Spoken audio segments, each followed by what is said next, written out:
BNR gold and diamonds తరుగు తక్కువ బంగారం ఎక్కువ. ఇప్పుడు మన వైజాగ్ లో July 24న grand opening.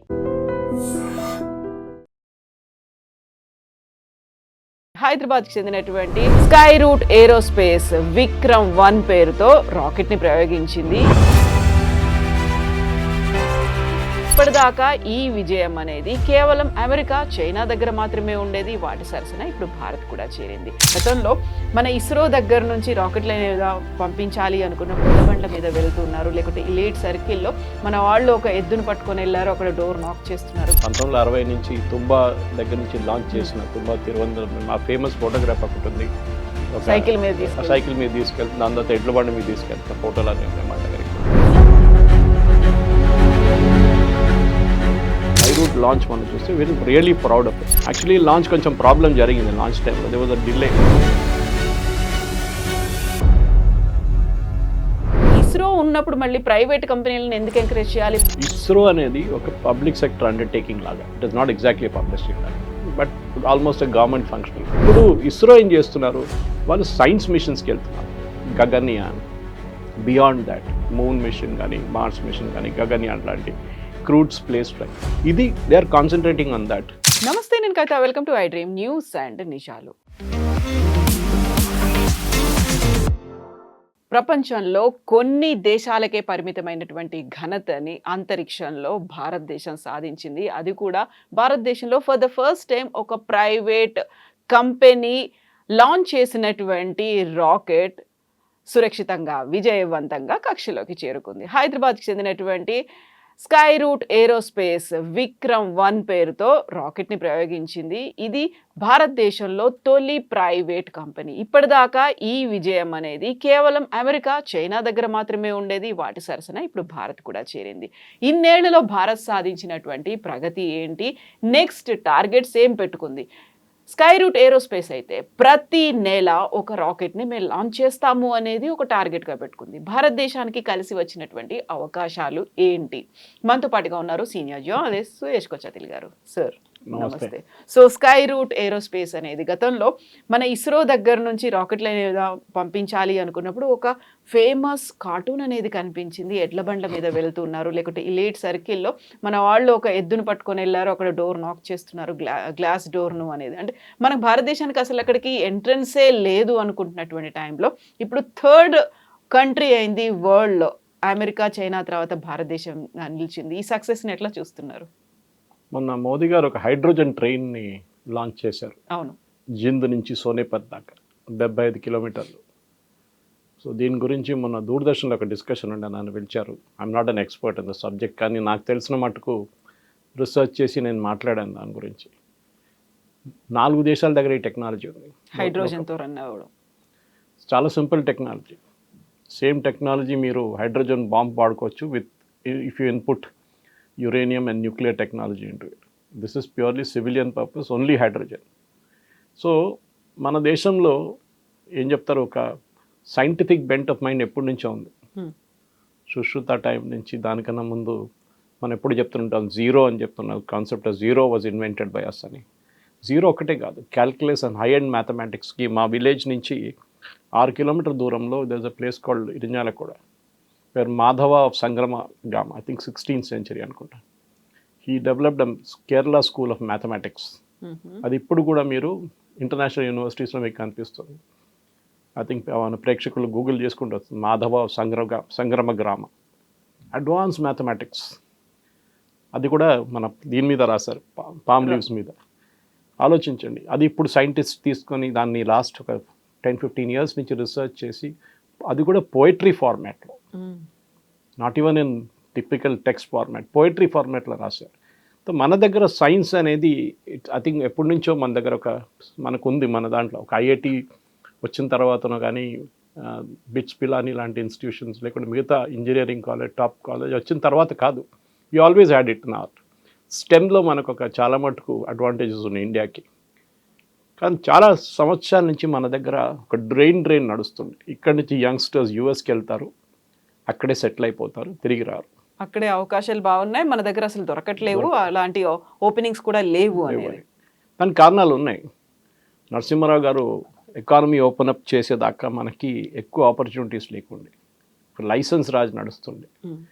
Rahul Bajaj చాలా ఫేమస్గా చెప్పారు, I use to cell third rate scooters, కానీ దానికి కూడా వెయిటింగ్ లిస్ట్ ఉండే అని చెప్పేసి. ఎందుకంటే ఆయనకు మొనోపలి ఉండే ఆ టైంలో. తర్వాత సెక్టర్ ఓపెన్ అప్ చేయడం, కైనెటెక్ కానీ మిగతా 2 వీలర్స్ వచ్చింది, కార్లు కూడా అంతే. సో మన దగ్గర కాంపిటీషన్ ఎప్పుడు ఎక్స్పోజ్ చేయలేదు. అది పబ్లిక్ సెక్టర్ కూడా అదే జరిగింది. నెహ్రూ టైం నుంచి, జవహర్లాల్ నెహ్రూ గారు స్టార్ట్ చేసిన టైం నుంచి పబ్లిక్ సెక్టర్ అండర్టేకింగ్ స్టార్ట్ చేశారు. చాలామంది HAL public sector Nehru start చేశారు అనుకుంటే కాదు, it was a part of before ఇండిపెండెన్సే అది ఉండే ఇన్స్టిట్యూషన్ ఉండే అనమాట ప్రైవేట్ సెక్టర్లో. తర్వాత దాన్ని గవర్నమెంట్ టేక్ ఓవర్ చేసుకున్నారు, హెచ్ఏఎల్ అని పేరు మార్చారు దాన్ని. I think it's Hirachand group, I think so ఆ టైంలో బిఫోర్ ఇండిపెండెన్స్. తర్వాత మనం చూసాం బిహెచ్ఈఎల్ కానివ్వండి, ఈ చెప్పిన హెచ్ఏఎల్ కానివ్వండి, స్టీల్ కానీ స్టీల్ అథారిటీ ఆఫ్ ఇండియా, చాలా మటుకు ఇస్రో, ఇట్లాంటి ఇన్స్టిట్యూషన్ గవర్నమెంట్ సెటప్ చేశారు. కానీ అన్నిటికీ ఒక షెల్ఫ్ లైఫ్ ఉంటుంది. కొన్ని రోజుల తర్వాత చార్ల్స్ డార్విన్ చెప్పినట్ల, if you don't adapt then you'll die, simple language. అది జురాసిక్ ఉండొచ్చు, అది జురాసిక్ ఎరాలో ఉన్న యానిమల్స్ ఉండొచ్చు. ఇప్పుడు కూడా మనం చాలా మటుకు కంపెనీస్ చూస్తున్నాం. ఒక time survival of the fittest survival of the fittest is what law of the jungle. అది దానికోసం elephant is not the king of the jungle, it is the lion. దాని కారణాలు ఉన్నాయి. దానికి బిగ్గెస్ట్ అనిమల్ ఎలిఫెంటే కదా, ఎలిఫెంట్ కావాలంటే కాలేదు. అజైల్ ఉండాలి, స్పీడ్ ఉండాలి, థింకింగ్ అబిలిటీ ఉండాలి. ఇది మనం చాలా మటుకు హెచ్ఎంటీ లాగే కంపెనీస్ చూసాం. ఒక టైంలో హెచ్ఎంటీ మెషిన్ టూల్స్ అంటే it was number 1. HMT watches తయారు చేస్తుండే, హెచ్ఎంటీ లైట్లు బల్బులు తయారు చేస్తుండే. కానీ ఇప్పుడు ఎక్కడైనా ఉన్నారా వాళ్ళు? ఎక్కర్లేరు. Even company, private sector company Wipro అని మనం వింటూ ఉంటాం ఐటీలో. వాళ్ళు ఫస్ట్ తయారు చేసింది వాళ్ళు ఐటీ కాదు, ఐటీ తర్వాత చాలా సంవత్సరాల తర్వాత ఐటీలో వచ్చారు వాళ్ళు. Their full name Wipro is an acronym, western Indian vegetable products. వాళ్ళు డాల్డా అమ్ముతుండే ముందు, they use to make bulbs, ఇప్పుడు కూడా చేస్తారు వాళ్ళు. సో అట్లాంటి కంపెనీస్ ప్రైవేట్ సెక్టర్లో కూడా రావడం మొదలైంది అప్పటి నుంచి అనమాట. తర్వాత ఏమైంది, slowly HMT diet, private sector take over చేసుకున్నారు. అది బజాజ్ ఉండొచ్చు, మిగతా కంపెనీస్ బల్బ్ తయారు చేయడం చాలా కంపెనీస్ వచ్చారు. టెక్నాలజీ కూడా మారిపోయింది. మన దగ్గర అంత దూరం వెళ్ళక్కర్లేదు. ఈసీఐఎల్ ఫస్ట్ ఇండియాలో one of the first companies to make television sets, colour television sets, Asian games టైంలో 85 నుంచి. దాని తర్వాత డైనోరా, సాలిడైర్, ఇట్లాంటి చాలా కంపెనీస్ వచ్చినాయి ప్రైవేట్ సెక్టర్లో.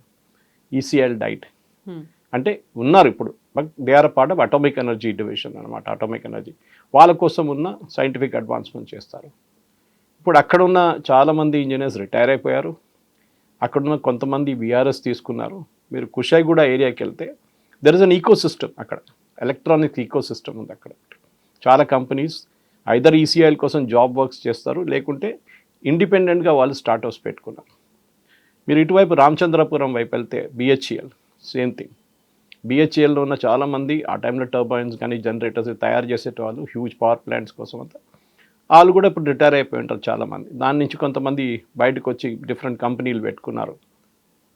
మీరు ఎన్ఆర్ఎస్సికి వస్తే same thing, national remote sensing agency హైదరాబాద్లో, సేమ్ శాటిలైట్ టెక్నాలజీ. వాళ్ళ దగ్గర నుంచి కూడా మీరు that part of ISRO actually. So earth sciences కింద వస్తుంది యాక్చువల్లీ ఇండైరెక్ట్లీ. సో ఇట్లాంటి చూస్తే మనం చాలా మట్టుకుంది. సో మొన్న ఒక రిపోర్ట్ వచ్చింది మీరు చెప్పినట్లనే, స్కై రూట్ లాంచ్ మనం చూస్తే we are really proud of it. Actually launch కొంచెం ప్రాబ్లం జరిగింది లాంచ్ టైంలో, they was a delay, countdown delay కొంచెం జరిగింది. And later on Pawan Goenka మాట్లాడుతున్నారు, had my heart in my mouth అన్నారు. బికాస్ ఇన్ స్పేస్ చైర్మన్ ఆయన. సో ఇస్రోకి ఒక ప్రైవేట్ ఇన్స్టిట్యూషన్ లాగా వాళ్ళు ఫెసిలిటేట్ చేస్తారు ఇండస్ట్రీ అండ్ ఇస్రో నడిమిట్లో. బట్ కౌంట్ డౌన్ బాగా స్మూత్గా జరిగింది, ఇట్ టుక్ ఆఫ్. అండ్ ఆ టెన్షన్ చాలా ఉండే రూమ్లో, కానీ they put everything textbook లాగా it went on the launch event. ఇప్పుడు మీరు చెప్పినట్లు they are planning more launches. I was watching Pawan చంద్రనాస్ ఇంటర్వ్యూ ఆల్సో, 2-3 ఛానల్స్కి అయినా పెద్ద నేషనల్ ఛానల్స్కి బిఫోర్ లాంచ్ ఇంటర్వ్యూ ఇచ్చారు. అండ్ చాలా మటుకు వాళ్ళ కాన్ఫిడెన్స్ చూస్తే మనకు అనిపిస్తుంది, వీళ్ళు ముందు మనకు 10-20 సంవత్సరాల ముందు ఇట్లాంటి ఒక అట్మాస్ఫియర్ ఉంటే ఎంత బాగుంటుండే. వీ వుడ్ ఓవర్టేకన్ చైనా పైన, అట్లీస్ట్ చైనాతో కాంపీట్ చేస్తుండే మనం. ఇప్పుడు అది లేదు కదా, మ్యానుఫ్యాక్చరింగ్లో మనం చాలా వెనకకి వెళ్ళిపోయాం. కానీ we are catching up now. So ISRO, ఈ న్యూస్ ఇస్రో నుంచి చాలామంది సైంటిస్టు రాజీనామా చేస్తున్నారు, రాజీనామా చేసి వెళ్ళిపోయారు అని చెప్తే దాంట్లో నేను తప్పు పట్టను. It is a part of the evolution process అన్నమాట. కొత్త వాళ్ళకి ఛాన్స్ వస్తుంది. కానీ ఒక టాలెంట్ అయితే ఉండాలి, అంటే సీనియర్ లెవెల్ టాలెంట్ అక్కడ ఉండాలి, లేకుంటే కంప్లీట్ వాక్యూమ్ అయిపోతుంది టాప్ లెవెల్లో. అది ఐ థింక్ చాలా ఇండస్ట్రీస్లో జరిగింది కవిత గారు. అయితే మనకు ఆల్రెడీ ఇస్రో అనేది ఉంది. ఇస్రోనే చాలా ఎక్కువగా సక్సెస్ అనేది వచ్చింది. బోల్డన్ని విజయాల్ని సొంతం చేసుకుంది.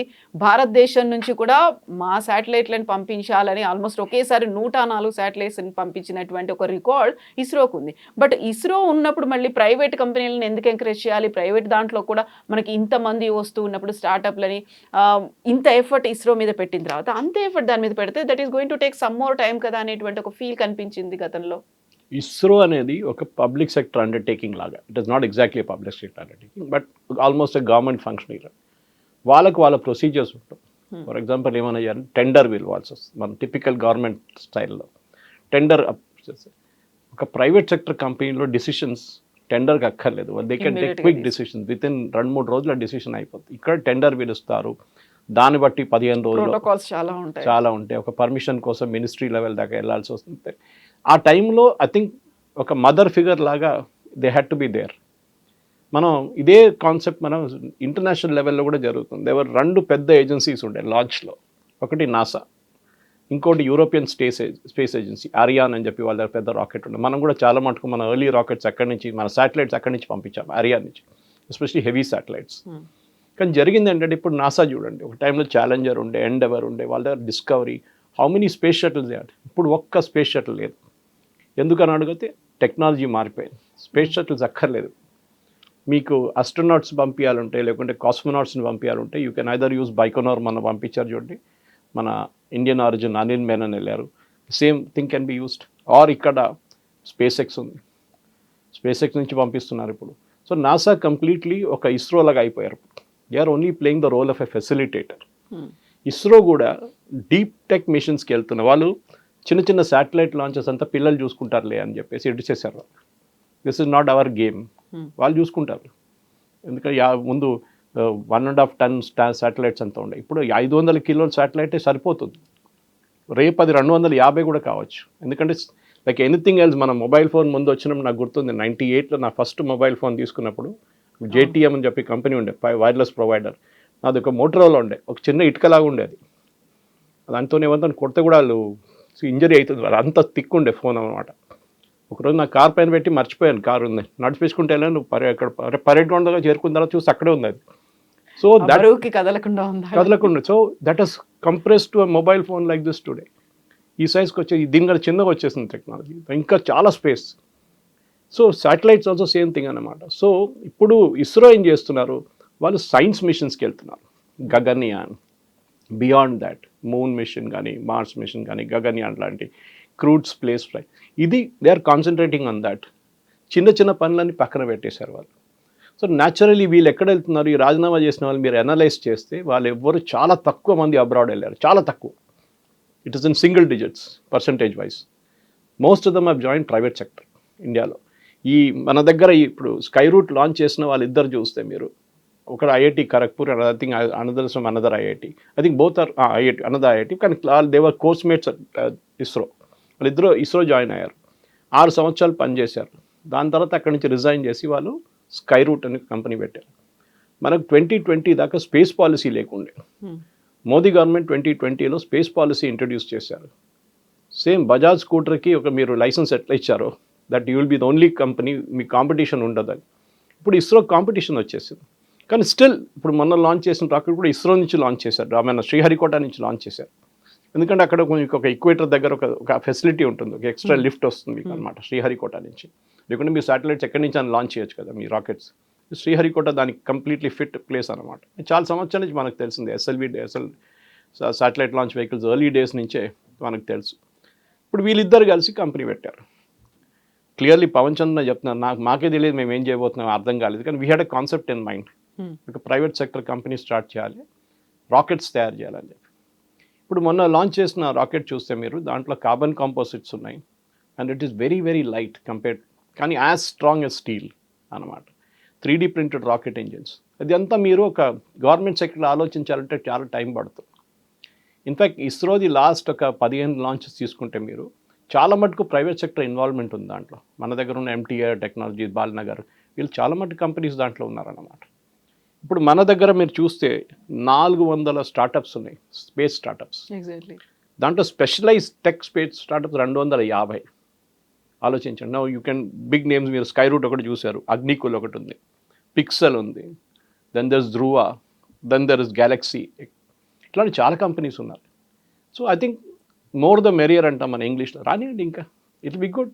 ఇదే ఛాలెంజ్ మిగతా ఇండస్ట్రీస్లో కూడా మీకు కనిపిస్తుంది. నేను ఒక హెచ్ఎంటీ ఎగ్జాంపుల్ ఇచ్చాను, మీకు ఒక బిహెచ్ఏఎల్ ఎగ్జాంపుల్ ఇచ్చాను, ఒక ఈసీఎల్ ఎగ్జాంపుల్ ఇచ్చాను. ఇట్లాంటి చాలా ఎగ్జాంపుల్స్ మన దగ్గర. I think pharmaceuticals is the biggest example of this. So ఇప్పుడు మీరు రాజీనామాల గురించి చెప్పారు.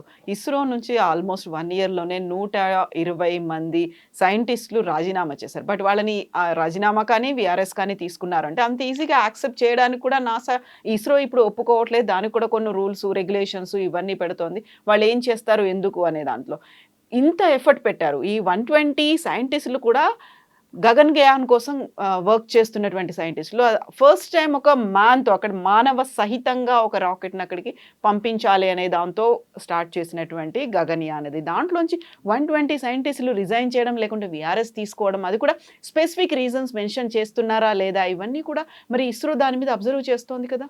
డెఫినెట్ ఇస్రోకి ఈకో సిస్టమ్ క్రియేట్ చేస్తారు, దాంట్లో డౌట్ లేదు.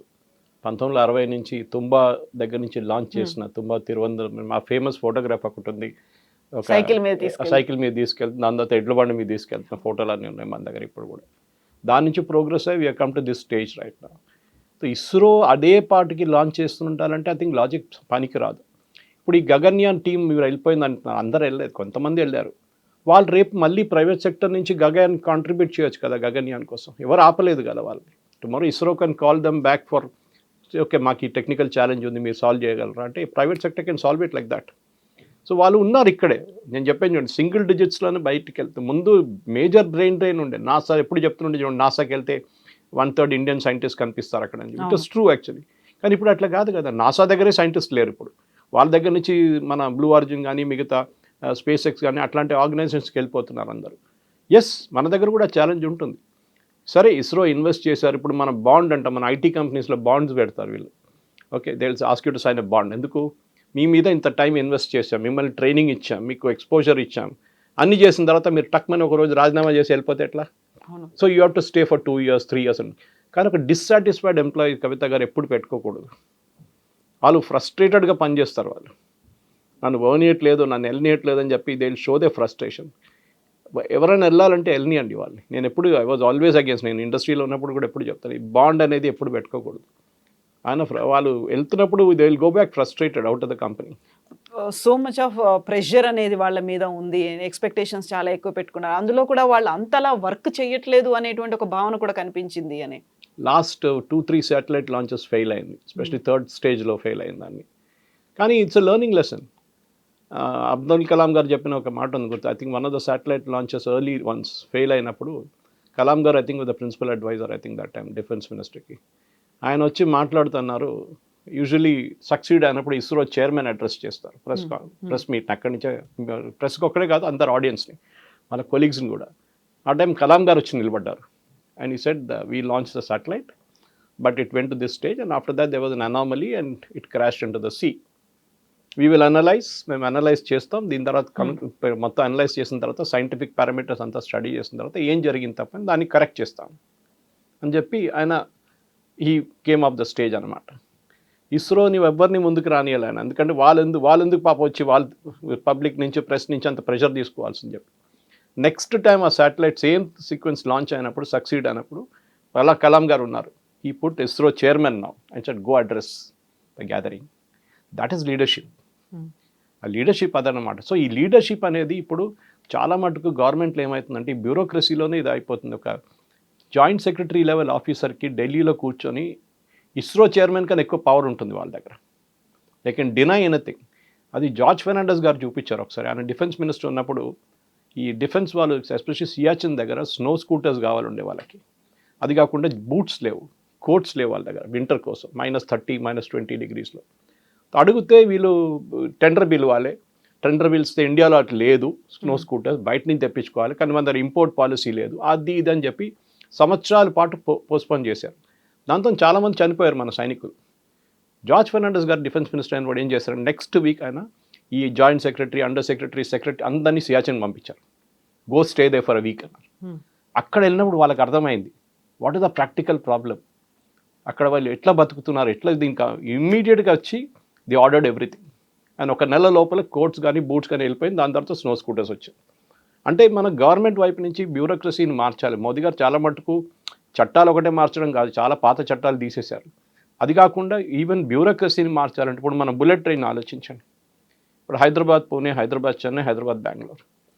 స్టేట్ గవర్నమెంట్, సెంట్రల్ గవర్నమెంట్ కలిసి పనిచేయకుండా కాదు. స్టేట్ గవర్నమెంట్ దగ్గర చెప్పాము మాకు 600 ఏకర్ ల్యాండ్ కావాలంటే నిన్ననే అది హైదరాబాద్ దాన్ని సీల్ చేసి శంషాబాద్ దగ్గర ఇచ్చేస్తారు, అప్పగించేస్తారు. ఇంకో వారం లోపల హ్యాండ్ ఓవర్ చేస్తారు కావాలంటే. చేయొచ్చు. ఇదే మన వందే భారత్ ట్రైన్ ఇప్పుడు ఇంటెగ్రల్ కోచ్ ఫ్యాక్టరీ వాళ్ళు తయారు చేస్తున్నారు పెరంబూర్లో. మన దగ్గర టెక్నాలజీ ఉండే కానీ ట్రాక్స్ అప్గ్రేడేషన్ లేకుండే 180 దాకా వెళ్ళడానికి. ట్రాక్స్ ఒకసారి అప్గ్రేడ్ అయిన తర్వాత ఆటోమేటిక్లీ అది పికప్ అయింది. సో ఇదన్నీ మన దగ్గర చేయొచ్చు. అన్నిటికీ మనం జపాన్ దగ్గర నుంచో మిగతా దగ్గర నుంచి మన కోచెస్ తీసుకురాక్కర్లేదు, బొంబార్డియర్ దగ్గర నుంచి ఎక్కడి నుంచి. వీ హ్యావ్ అవర్ టెక్నాలజీ, కానీ ఆ లీడర్షిప్ లేకుండే. That look go head do it, మేము I will back you, fail అయితే ఫెయిల్ అవుతాం, నో ప్రాబ్లం. అదొక కెపాసిటీ ఉండాలి. అది నాకు I think the best example for us in హైదరాబాద్లో చూస్తే మీరు ఈ చెప్పిన పేర్ల కన్నా ఇంకోటి వాస్ ఐడిపిఎల్ అనమాట. ఐడిపిఎల్లో మనం చూసాం Indian drugs and pharmaceuticals limited. ఇప్పుడు కూడా బాల్నగర్లో ల్యాండ్ పక్క నుంచి వెళ్తున్నప్పుడు ఐ థింక్ నౌ దేర్స్ నిపిఆర్ అని చెప్పి ఒక ట్రైనింగ్ ఇన్స్టిట్యూట్ అంత ఉంది వాళ్ళకి. కానీ మిగతా అంతా షట్ డౌన్ అయిపోయింది. It is like a ghost town. చాలా మటుకు ల్యాండ్ కూడా గ్రాబ్ అయిపోయింది దాని నుంచి. కానీ IDPL was the birth place అనమాట. ఇప్పుడు హైదరాబాద్ ఇప్పుడు ఇండియాస్ వ్యాక్సిన్ క్యాపిటల్ అంటాం, డ్రగ్ క్యాపిటల్ అంటాము. దానికి చాలా మటుకు పెద్ద రీజన్ ఈజ్ ఐడిపిఎల్. మన అందరూ తెలిసింది ఐడిపిఎల్ ఒక టైం వచ్చిన తర్వాత జస్ట్ లైక్ ఇస్రో ఫెయిల్ అయిందని చెప్పట్లేదు, కానీ ఐడిపిఎల్ ఫెయిల్డ్. చాలా కారణాలు ఉన్నాయి దానికి. బ్యూరోక్రసీ కానివ్వండి, ఆ టైంలో లైసెన్స్ రాజు ఉండే, ఆ టైంలో మోటివేషన్ లేకుండే, గవర్నమెంట్ పర్మిషన్స్ లేకుండే, అక్కడ ఉన్న సైంటిస్ట్ ఫ్రస్ట్రేట్ అయిపోయారు. అక్కడి నుంచి బయటకు వచ్చిన వాళ్ళు ఏమేం చేశారు, మ్యాజిక్ షో చేశారు వీళ్ళందరూ. డాక్టర్ రెడ్డి సెటప్ చేశారు, Aurobindo pharma, Ramprasad Reddy garu, Murali Divi pharma, then you have Parthasarathy Reddy, Hetero, చెప్పుకుంటూ పోతే చాలా పేర్లు ఉన్నాయి. ఇంకా వీళ్ళందరూ బయటికి రాకుంటే ఐడిపిఎల్ ఉంటే Hyderabad would not have become the vaccine capital. మనం బహుశా 30% కెపాసిటీకి వస్తాం. ఇప్పుడు మనం 80% ఉన్నాం హైదరాబాద్. Okay, example. సో ఇది ఒక పెద్ద రెవల్యూషన్. వాళ్ళు ఏమైనా చేశారా? వాళ్ళు చేశారు కదా, వాళ్ళు చూపించారు. వాళ్ళు అక్వైర్ నాలెడ్జ్ ఐడిపిఎల్ నుంచి అక్వైర్ చేశారు. అది వాళ్ళు బయటకు వచ్చి వాళ్ళ ఓన్ సెటప్ పెట్టి ఓన్ ఫండ్స్ రేజ్ చేసి దాన్ని చేసినప్పుడు then they realised that you can bring India to that level అన్నమాట. ఇది మనం చేయాల్సింది. ఇది భారతదేశం మన చైనాను పెట్టుకోకుండా చైనాను ఒక బెంచ్ మార్క్గా పెట్టుకోవచ్చు. Yes, that we should reach China's manufacturing level అన్నమాట. ఇప్పుడు మనం చాలా మటుకు మాట్లాడుతున్న హైడ్రోజన్ ట్రైన్ గురించి మనం 4 దేశాలు. అట్లనే చాలా ఇండస్ట్రీస్ ఉన్నాయి మన దగ్గర. For example EV we are catching up drastically. ఒక టైంలో మన దగ్గర ఏముండే, అసలు స్కూటర్స్ ఇండియా అని చెప్పి పబ్లిక్ సెక్టర్ అండర్టేకింగ్ ఉండే. మన దగ్గర స్కూటర్లు తయారు చేస్తున్నాం. ఆలోచించండి, ఎందుకు గవర్నమెంట్ స్కూటర్లు ఎందుకు తయారు చేయాలి? Government is not in the business of making scooters. నేను రామ్మోహన్ నాయుడు గారి ఫోటో చూశాను ఒకటి, that first made in India military aircraft ఒకటి, ట్రాన్స్పోర్ట్, అండ్ దాని పక్కన నిలబడి ఫోటో తీసుకున్నారు. దిస్ ఈజ్ వాట్ ఇట్ మనకు కావాల్సింది. చైనా తయారు చేస్తున్నారు వాళ్ళ ఓన్ ఎయిర్క్రాఫ్ట్. అఫ్కోర్స్ మనం ఒక బోయింగ్ లాగానో ఎయిర్బస్ లాగానో ఆ లెవెల్కి వెళ్ళలేము మనం ఇంకా. కానీ we can start small way, 30 seater 20 సీటర్తో స్టార్ట్ చేయొచ్చు మనం, ప్రాబ్లం లేదు. ఇది చాలా మన దగ్గర కంపెనీస్, గ్రేవ్యార్డ్ ఆఫ్ కంపెనీస్ అని చెప్పొచ్చు పబ్లిక్ సెక్టర్లో. ఇప్పుడు కూడా అంతే. ఒక టైంలో మ్యాజగాన్ డాక్ కానివ్వండి, కొచ్చిన్ షిప్ యార్డ్ కానివ్వండి, మిగతా పబ్లిక్ సెక్టర్ అండర్టేకింగ్ షిప్ బిల్డింగ్లో ఉన్న దాంట్లో including Vizag of naval dockyard navy కింద వస్తుంది అనుకోండి అది. కానీ గార్డెన్ రీచ్ ఒకటి ఉంది. మనం ఐఎన్ఎస్ విక్రాంత్ ఎక్కడ తయారు చేస్తాం, కొచ్చిన్ షిప్ యార్డ్ నుంచి 6 సంవత్సరాల లోపల. నెవర్ పాసిబుల్ అనుకున్నాను, ఎందుకంటే కొచ్చిన్ షిప్ యార్డ్ అనే కానీ notorious for strikes, trade unions. ఎప్పుడు ఒక షిప్ బయటికి రావాలంటే పెద్ద స్టోరీ అక్కడ. ఇప్పుడు చూడండి, ఇప్పుడు మనం ఈ అన్ని షిప్ యార్డ్స్ కలుపుకుంటే కూడా 4-5 మన దగ్గర ఉన్నది. We're releasing 2 warships every month. ఒక సంవత్సరంలో మనం 24 వార్షిప్స్ రిలీజ్ చేస్తున్నాం. Of course different sizes and scale అనుకోండి. కొన్ని కోస్ట్ గార్డ్కి వెళ్తుంది, కొన్ని పెట్రోలింగ్ ఉంటుంది, కొన్ని మెరైన్ ఎక్స్పెడిషన్ ఉంటుంది. కానీ వీఆర్ డూయింగ్ ఇట్. అంటే మీకు హెచ్ఐఎల్ లాంటి ఆర్గనైజేషన్ తీసుకోండి. హెచ్ఐఎల్ కూడా ఇట్లనే ఉండే ఒక టైంలో. దేవర్ లైక్, నాకు ఇప్పుడు కూడా గుర్తుంది, హెచ్ఐఎల్లో బెంగళూరు నేను పనిచేస్తున్న టైమ్స్ ఆఫ్ ఇండియాలో హెచ్ఐఎల్కి వెళ్తుండే ఇంటర్వ్యూల కోసం. అక్కడ వాళ్ళు some of the senior executives చెప్తుండే, ఇప్పుడు మీరు 6 o'clock ముందు రాకండి, ఏం కనిపించదు ఇక్కడ. అంటే ఏంటి సార్ అంటే, అందరు క్యారమ్ బోర్డ్ ఆడుతుంటారు, 6 తర్వాత పని చేస్తారు అందరూ ఓవర్ టైం కోసం అని. That is the running joke అన్నమాట అక్కడ. And it is true, correct అది. Yeah. కానీ ఇప్పుడు చూడండి కల్చర్ మారింది చాలా మటుకు. ఒకసారి రాహుల్ గాంధీ గారు అక్కడ వెళ్ళి ప్రొటెస్ట్ చేశారు, వీళ్ళకి ఆర్డర్ లేదు ఏం లేదు అని చెప్పి ఒక 10 years ago మోదీ గవర్నమెంట్ వచ్చినప్పుడు. ఇప్పుడు హెచ్ఏఎల్ ఆర్డర్ బుక్ చూడండి, they have the enough and more order book. వాళ్ళు చేయలేకపోతున్నారు, దానికోసం ఏం చేశారు, ఫ్యూచర్ ఎయిర్క్రాఫ్ట్ ప్రొడక్షన్ అంతా వాళ్ళ దగ్గర నుంచి మార్చేశారు. ఈవెన్ రఫేల్ వాళ్ళకి కో ప్రొడక్షన్ సజెస్ట్ చేసి రఫేల్ చెప్పారు సారీ హెచ్ఏఎల్ చేయలేరు. ఎందుకు, అక్కడున్న మ్యాన్ పవర్ క్వాలిటీ కాదు మనం మాట్లాడి, అక్కడున్న ఓవరాల్ ఈకో సిస్టమ్ని చూడండి, బ్యూరోక్రసీ, సర్వీస్ ఆఫీసర్స్ వీళ్ళందరినీ తీసుకొచ్చి కాంపోజిట్ యూనిట్ లాగా పనిచేయలేక అన్ని ప్రైవేట్ సెక్టర్ కంపెనీలు బాగుందని చెప్పట్లేదు, దేర్ ఆర్ ప్రాబ్లమ్స్ వాళ్ళ దగ్గర కూడా ఉంది. కానీ ఒక జియో వచ్చేదాకా మనకి ఒక ఫోన్లో ఒక డేటా మనకి ఎంత ఎక్స్పెన్సివ్ ఉండే మనకు తెలుసు. ఇప్పుడు జియో వచ్చిన తర్వాత మీరు చూడండి అబ్సల్యూట్ నెక్స్ట్ నథింగ్ అయిపోయింది. 300 రూపాయలు ఇస్తే అఫోర్డబుల్గా, కంప్లీట్ చాలా అఫోర్డబుల్గా. ఇప్పుడు ఎవరైనా మీరు ఇప్పుడు రీల్స్ చూసుకుంటారో సినిమా చూసుకుంటారని చెప్పి చాలామంది మనం క్రిటిసైజ్ చేస్తుంటాం ఫ్రీ టైంలో. ఆ డేటా వాళ్ళకి వచ్చిందని చూస్తున్నారు వాళ్ళు. ఎగ్జాక్ట్లీ. ఇది మన బిఎస్ఎన్ఎల్ ఇప్పుడు చూసాం, బిఎస్ఎన్ఎల్ ఏమైంది టుడే, బిఎస్ఎన్ఎల్ని ఎంతమంది బిఎస్ఎన్ఎల్ మొబైల్ కనెక్షన్ తీసుకుంటారు, తీసుకోరు. ఎందుకంటే వాళ్ళకి కాన్ఫిడెన్స్, నా దగ్గర ల్యాండ్ లైన్ ఉండే ఆల్మోస్ట్ 20 years నా దగ్గర ల్యాండ్ లైన్ ఉండే, దాంట్లో లాస్ట్ 6 సంవత్సరాలు పనిచేయలేదు. లాస్ట్లో వెళ్ళి నేను హ్యాండ్ ఓవర్ చేసేసాను ట్రిమల్గిరిలో, నాకు అక్కర్లేదామని చెప్తే ఆమె రిక్వెస్ట్ ఏం చేశారు తెలుసా, సార్ ప్లీజ్ పెట్టుకోండి సార్, ఇంకో ప్యాకేజ్ ఇస్తాను తక్కువ రేట్లో, ప్లీజ్ సరెండర్ చేయకండి. నేను చెప్పాను ఏం చేసుకుంటాను, ఒక్క కాల్ కూడా రాదు దాంట్లో. This is what happened. I mean మనం అది మార్చుకోకపోతే, మన యాటిట్యూడ్ మార్చుకోకపోతే then things. And at the same time BSNL నుంచి ఆఫీసర్స్ వెళ్ళి ప్రైవేట్ సెక్టర్లో జాయిన్ అయ్యారు. స్టీల్ అథారిటీ ఆఫ్ ఇండియా నుంచి చాలామంది ప్రైవేట్ స్టీల్ కంపెనీస్ వచ్చినప్పుడు వాళ్ళ దాంట్లో జాయిన్ అయ్యారు. డిఫెన్స్లో నేను చెప్పాను మీకు, డిఫెన్స్ మ్యాన్ మన దగ్గర ఒక టైంలో కవిత గారు 88 ఆర్డినెన్స్ ఫ్యాక్టరీస్ ఉండే, 88 government ordinance factories defence ministry కింద వస్తుంది. ఒక్కటి ఏం చేస్తే మనకు తెలియదు. ఇంకోటి క్యారమ్ బోర్డ్ సిస్టమ్, అక్కడ కూడా 6 గంటల తర్వాత పనిచేస్తారు ఓవర్ టైం కోసం. ఏం చేశారు మోదీ గవర్నమెంట్ రాగానే, మన దగ్గర ఒకటి మెదక్లో కూడా ఉంది, ఒకటి ఉండే ఐఐటి అక్కడే ఉంది. ముందు ఇందిరాగాంధీ గారు ఇక్కడ నుంచి గెలిచినప్పుడు షీ సెటప్ దట్ యూనిట్. 88ని 8 చేశారు, 88గా మర్జ్ చేశారు. సిమిలర్ టెక్నాలజీ అంతా. ఎంత పెద్ద ప్రొటెస్ట్ జరిగింది, మేము షట్ డౌన్ చేసేస్తాం, ఇండియన్ డిఫెన్స్ ప్రొడక్షన్ ఆపేస్తాం, మీకు మిసైల్ ఉండవు, మీకు ఏం చెప్తారు డ్రోన్స్ ఉండవు, మీకు ఏమి ఉండవు. Modi government said no problem, మేము బయట నుంచి కొనుక్కుంటాం, మీరు స్ట్రైక్లో వెళ్ళండి. అగ్రీ చేశారు. ఇప్పుడు అది 8 కానీ ఎంత ఎఫిషియెంట్గా పనిచేస్తుందో మనకు తెలియదు, కానీ ఇనీషియల్ రిపోర్ట్ చదివితే yes they improved a lot definitely. Okay, మన దగ్గర ఆవడిలో ఫ్యాక్టరీ ఉంది ఒకటి పెద్దది. Okay, we have a factory military వీళ్ళది ఆవడి. అక్కడ మనం ట్యాంకులు తయారు చేస్తుండే ఒక టైంలో, అర్జున్ లాంటి ట్యాంక్స్, భీష్మ, అర్జున్. అక్కడ కూడా చాలా మటుకు బ్యాక్లాగ్స్ ఉంటుండే ముందు, హెవీ వెహికల్స్ ఫ్యాక్టరీ అంటారు ఆవడి. ఇప్పుడు అక్కడ కూడా ఇంప్రూవ్ చేశారు. సేమ్ టైం కళ్యాణి గ్రూప్కి హ్యాండ్ ఓవర్ చేశారు, హైదరాబాద్లో తయారవుతుంది ఇప్పుడు ట్యాంక్స్. మన దగ్గర టెక్నాలజీ మారిపోయింది చాలా మటుకు. ఇంకా పాత ట్యాంక్స్ కాదు, now you don't need heavy tanks. నా ట్యాంక్స్ యూటిలిటీ తగ్గిపోయింది చాలా మటుకు. ఐ థింక్ ఇది ఇప్పుడు ఇస్రో నుంచి ఇంతమంది సైంటిస్ట్ రాజీనామా చేశారు, దానికోసం మనం టెన్షన్ పడాలక్కర్లేదు. మన గగన్యాన్ ప్రోగ్రామ్ డిలే అవుతుంది, ఏం కాదు. You can simply call the private sector and say boss ఇది మీకు అప్పగిచ్చేస్తున్నాను, this part of Gaganyaan is now with you. Okay, ఇది మన అంకుల్ ఉండొచ్చు, వీళ్ళు పిక్సెల్ ఉండొచ్చు, అగ్నికుల్ ఉండొచ్చు, లేకుంటే ధ్రువ ఉండొచ్చు, ఆ స్కై రూట్ ఉండొచ్చు. You take care of it. 3D printing ఉండొచ్చు, మీరు కార్బన్ కాంపోజిట్ ఉండొచ్చు, మీరు టెక్నాలజీ వాడు మాకు ఇది కావాలి. దానికోసం లాస్ట్ ఇస్రో మీరు 15-20 లాంచెస్ చూస్తే దేవర్ ఓన్లీ ఇంటిగ్రేటర్స్. తీసుకొస్తున్నారు బయట నుంచి, వీళ్ళు ఇంటిగ్రేట్ చేస్తున్నారు, టెస్ట్ చేస్తున్నారు, సిమ్యులేట్ చేస్తున్నారు, దాని తర్వాత లాంచ్ చేస్తున్నారు. ఇస్రో దీంట్లో పడకూడదు. That is small things, just keep out of it. మన భారతదేశంలో స్పేస్ ఎకానమీ అనేది 89,000 కోట్లు ఉంది. 2040 కల్లా దీన్ని ఆల్మోస్ట్ 10 లక్షల కోట్లు చెయ్యాలి అనేటువంటి ఒక ఆలోచన. దానికి తగ్గట్టుగా సెంట్రల్ గవర్నమెంట్ కూడా కావాల్సినటువంటి ఫండ్స్ కావచ్చు, వాళ్ళకి కావాల్సినటువంటి ఫెసిలిటీస్ ఇవన్నీ ఇస్తుంది అనేది.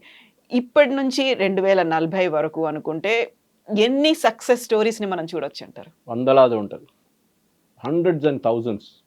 మన దేశంలో, మన హైదరాబాద్లోనే మీరు తీసుకోండి, హైదరాబాద్ అంటే చుట్టుపక్కల హైదరాబాద్, తెలంగాణలోనే మనం 1.8 lakhs ఇంజనీర్స్ ప్రొడ్యూస్ చేస్తాం పర్ యానం.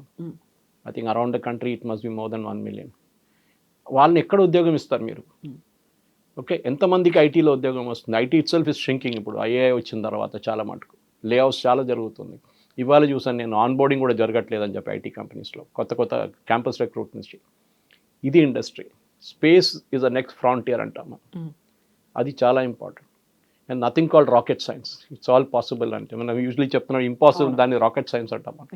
కాదు, సో మన దగ్గర ఇప్పుడు 500 మిలియన్ ఉన్న స్పేస్ 1.5 బిలియన్ అవుతుంది. స్కై రూట్ 6 సంవత్సరాల్లో 7 సంవత్సరాలు అవుతుంది వాళ్ళది. They are unicorn. వాళ్ళ ఫస్ట్ చెక్ బన్సల్ దగ్గర నుంచి వస్తుంది. He gave them 10 crores. ఆలోచించండి. అప్పుడు ఆయన ఇచ్చిన 10 కోట్లతోనే వీళ్ళ వాల్యుయేషన్ పెరిగింది. అక్కడి నుంచి వీళ్ళ 3 years వీళ్ళకి శాలరీ ఇవ్వడానికి వీళ్ళ కెపాసిటీ ఉంది.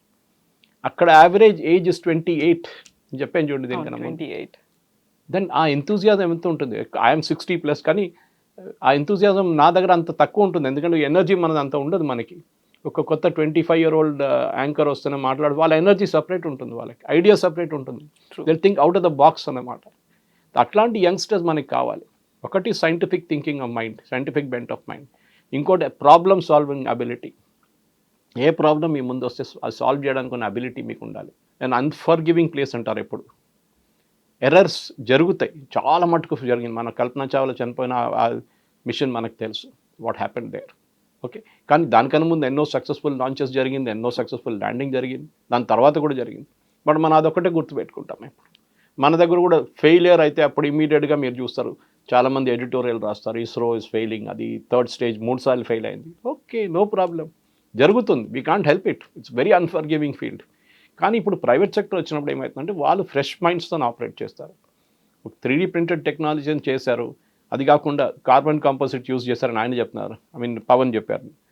That is a big thing. అది ఇస్రో చేయలేకపోయారు, చేస్తున్నారు, కానీ వాళ్ళకి టైం పడుతుంది. అట్లాంటి let the private sector take over. ISRO only science mission మీద కాన్సన్ట్రేట్ చేయాలి. బిగ్ పెద్ద మిషన్స్ ఫర్ విచ్ ప్రైవేట్ సెక్టర్ని కూడా ఇన్వాల్వ్ చేసుకోవచ్చు. ఇది ఫ్యూచర్. మన యంగ్స్టర్స్కి, ఇప్పుడున్న కాలేజ్లో ఉన్న యంగ్స్టర్స్కి, నేను ఎప్పుడు కాలేజ్ లెక్చర్స్కి వెళ్తున్నప్పుడు గెస్ట్ లెక్చర్కి వెళ్తున్నప్పుడు చెప్తాను, నేను మీ ఒక్కరు కూడా ఉద్యోగం రాదని చెప్తాను. I think I will change my statement now. మీకు ఉద్యోగం వస్తుంది, కానీ space is the next venture. Yes, sir. Thank you so much. Thank you very much. Thank you.